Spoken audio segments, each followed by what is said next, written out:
Two Napoleons, 12-pounders of the American Civil War, flank a monument to James Roger McConnell in Carthage, North Carolina, outside the historic former Moore County Courthouse. James Rogers McConnell was born in Chicago, Illinois. His parents later moved to Carthage, as he did eventually. It was in Carthage in 1915, standing in front of this very courthouse, that he told a friend, "These sandhills will be here forever, but the war won't, and I'm going." In January 1915, he sailed for France to volunteer in the American Ambulance Corps. The same friend wrote in the foreword of McConnell's book, Flying for France.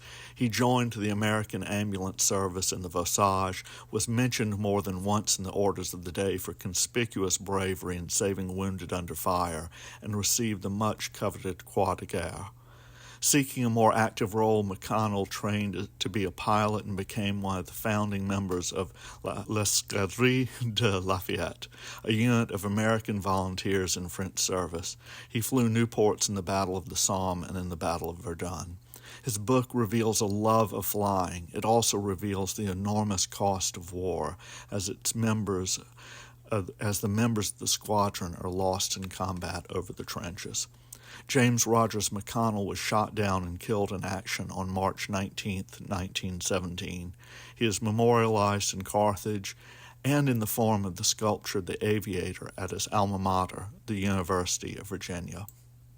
The Two Napoleons were cast by Leeds and Company of New Orleans. Leeds and Company had produced machinery for agricultural uses prior to the Civil War. With the coming of the American Civil War, Leeds switched to artillery. Among the cannons it produced were a dozen 12-pounder Napoleons, among the earliest manufactured for the South.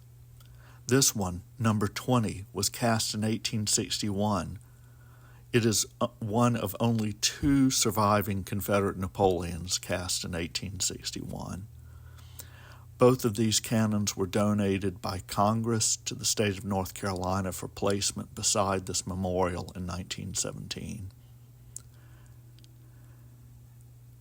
Here in Carthage, we find two Confederate Napoleons standing beside a monument of a young man who was born in Chicago, Illinois, and who died fighting for France during the Great War.